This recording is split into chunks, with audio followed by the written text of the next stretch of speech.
Hello students, morning all of you. Previously, we have already started the new topic from the 11th class biology. This is the plant tissue and anatomy. We know that there are different types of the tissues, including plant tissue and animal tissue. In this lesson, we only focus on the plant tissue. In previous lecture, we already discussed uh, the plant tissue is divisible into two types. First is the meristematic tissue, and another one is the permanent tissue. Okay, and again it is further divided into simple permanent tissue and complex permanent tissue, and their further classifications. Okay, so now today we are going to discuss about only about the meristematic tissue and the classification of meristem. Okay, before going to start the actual point, meristematic tissue, it is very important to revise about the tissue. So, first question arises here. This is the what is tissue? We know that cell is the basic structural functional unit of life. आपल्याला माहित आहे की जे sale आहे ते basic structural functional unit आहे. अशा एकाच प्रकारच्या सेलचा जो ग्रुप आहे की जो एकच फंक्शन परफॉर्म करतो त्याला आपण टिश्यू असं म्हणतो. So what is tissue? Tissue is the group of cells. It is the group of cells having same origin, having same origin and same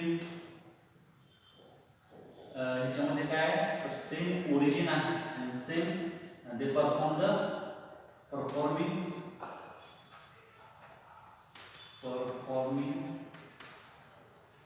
same function.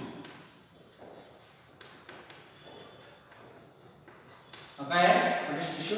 Tissue is the group of cells which have same origin and they perform the same function.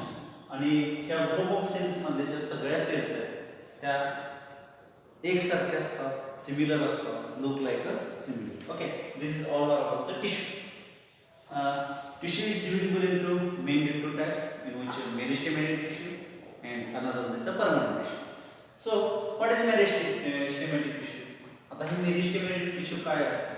He meristematic tissue ज्याला आपण growing tissue म्हणतो किंवा dividing tissue असं म्हणतो. म्हणजे काय तर जे प्लांटचे ग्रोविंग एरियाज आहेत, the regions where cell division takes place and growth takes place. In that region the meristematic tissues are present. त्याला आपण ग्रोविंग टिश्यू किंवा यंग टिश्यू असं म्हणतो. तर आपण थोडा पुस्तकाचा संदर्भ घेऊन बघूया.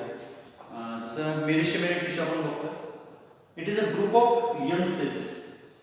काय it is the group of young cells. Young सेल्सचा हा काय आहे एक ग्रुप आहे. These are living cells with ability to divide in regions where they are present. म्हणजे काय they have ability to divide or grow. त्याच्यामध्ये काय एक डिवाइडिंगची कॅपॅसिटी आहे, त्याचबरोबर ग्रोथ आणि हे कुठं असतं ग्रोविंग एरियाजमध्ये, ग्रोविंग रिजन्समध्ये ही मेरिस्टेमेटिक टिश्यू तुम्हाला प्रेझेंट असते. These are polyhedral and isodiametric in shape without intracellular space. म्हणजे काय तर ही जी मेरिस्टेमेटिक टिश्यू आहे ही मेरिस्टेमेटिक टिश्यू कसे असते तर दिस मेरिस्टेमेटिक पॉलीहेड्रल आहे, आयसोडायमेट्रिक इन शेप आहे, विदाउट इंट्रासेल्युलर स्पेस. म्हणजे त्या सेल्स जसं आपण बघितलं tissue is the group of cells आणि त्या सेल्स ज्या एकसारख्या आहेत त्याच्यामध्ये कोणत्याही प्रकारचा इंटरसेल्युलर स्पेस प्रेझेंट नसतो. हे या मेरिस्टेमेटिक टिश्यूचे कॅरेक्टरिस्टिक्स आहेत असं आपण जनरेट करू शकतो. आणि लिव्हिंग सेल्स आहेत, all cells are living cells. कसे आहेत लिव्हिंग सेल्स आहेत, सगळ्या सेल्स ज्या आहेत ते लिव्हिंग सेल्स आहेत.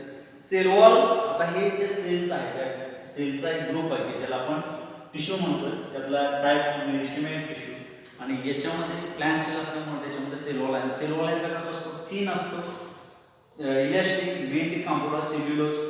प्रोटोप्लाझम इज डेन्स, आणि ज्याच्यापासून ह्या टिश्यू तयार होणार तसा जो प्रोटोप्लाझम असतो तो डेन्स असतो. Distinct nucleus at the centre and vacuoles present are very small. याच्यामध्ये व्हॅक्युल अतिशय स्मॉल असतो. Cells show high rate of metabolism and they show the high metabolic rate. म्हणजे कॅटाबॉलिझम आणि ॲनाबॉलिझम ज्या दोन प्रक्रिया आहेत की ज्या मेटाबॉलिझममध्ये येतात त्याचा रेट जो आहे तो अतिशय जास्त असतो, हाय असतो. दिस सेल्स आर इमॅच्युअर, आणि सेल्स कशा असतात मेरिस्टेमेटिक टिश्यूच्या, सेल्स कशा असतात इमॅच्युअर असतात. त्याची डायग्राम आपण बघूया जेणेकरून आपल्याला हे जे कॅरेक्टरिस्टिक्स दिलेले आहेत. आता आपला प्रश्न काय, it is a group of cells. सेल्सचा एक ग्रुप आपण इथे ड्रॉ करायचा आहे जो मेरिस्टेमेटिक टिश्यूला रिप्रेझेंट करणार आहे.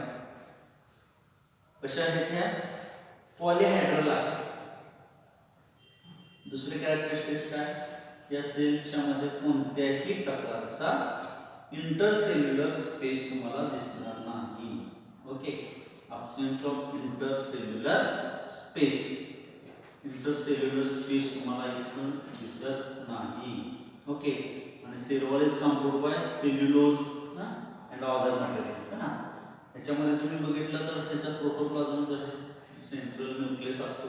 each and every cells having the three basic component, nucleus, cytoplasm and plasma membrane, and in case of plant cell wall is there. Okay, तर बघूया, this group of cells shows it is the group of cells which look similar. एक सारख्या सगळ्या दिसतात, look similar and same origin, एकच origin आहे आणि ते परफॉर्म द सेम फंक्शन, एकच फंक्शन परफॉर्म करतात, म्हणून याला आपण टिश्यू असं म्हणतोय. आणि हा कुठल्या प्रकारचा टिश्यू आहे, मेरिस्टेमेटिक टिश्यू आहे, ग्रोविंग टिश्यू आहे. कारण याच्यामध्ये कुठली ॲबिलिटी आहे, डिवायडेशनची किंवा ग्रोथची. आणि हा कुठं प्रेझेंट असतो, जिथं ग्रोथ होत असते, तर regions where growth takes place तिथं हा प्रेझेंट असतो मेरिस्टेमेटिक टिश्यू. ओके, सेल्स मेटाबॉलिझमचा जो रेट आहे तो हाय पुढे असतो. त्याच्यामध्ये बघा ही जी आउटमोस्ट प्रोटेक्टिव्ह लेअर आहे त्याला आपण सेल वॉल असं म्हणायचं आहे. सेल वॉल कसा असतो, थिन असतो असं आपण बघितलेलं आहे. न्यूक्लियस आहे, each and every cell having nucleus आपल्याला माहिती आहे. आणि हा जो आहे तो सायटोप्लाझम. आता लक्षात ठेवण्याजोगं काय आहे, याचे स्पेसिफिक कॅरेक्टरिस्टिक्स म्हणजे काय, it is the group of young cell. Young सेलचा ग्रुप आहे. Ability to divide and grow आणि डिवायडेशनची ॲबिलिटी त्याच्यामध्ये. ह्या सेल्स लिव्हिंग आहे, त्याचं सायटोप्लाझम थिन आहे, आणि ह्या कॉम्पॅक्टली अरेंज असतात, याच्यामध्ये इंटरसेल्युलर स्पेस प्रेझेंट नसतो. हे सगळे कॅरेक्टरिस्टिक्स या मेरिस्टेमेटिक टिश्यूमध्ये प्रेझेंट असतात. Okay, there are different type of meristematic tissue. Meristematic टिश्यूचे वेगवेगळे प्रकार आहेत. आता हे क्लासिफाय कसं करायचं, त्याचं वर्गीकरण कसं करायचं, तर क्लासिफिकेशन ऑफ मेरिस्टेम या पॉईंटमध्ये आपण बघणार आहोत. बघा त्याच्यामध्ये बघा क्लासिफिकेशन या 3 बेसिक क्रायटेरियावर केलं जातं. तर ते 3 बेसिक क्रायटेरिया कोणते आहेत, त्याच्यामध्ये बघा क्लासिफिकेशन ऑफ मेरिस्टेम. त्याच्यामध्ये ओरिजिन म्हणजे कुठून ओरिजिनेट होत आहे, origin is the first criteria we use to classify the meristem. Then another one is the position, means what, where they present. Position हे मेरिस्टेम कोणत्या रिजन मध्ये प्रेझेंट आहे त्याच्यावरून त्याचे वेगवेगळे टाइप दिलेले आहेत. आणि तिसरं जे आहे ते फंक्शन आहे. फंक्शन म्हणजे त्याचं कार्य काय आहे, या कार्यावर त्याच्या फंक्शन्सवर the meristem is divisible in different types. Means what, the classification meristematic tissue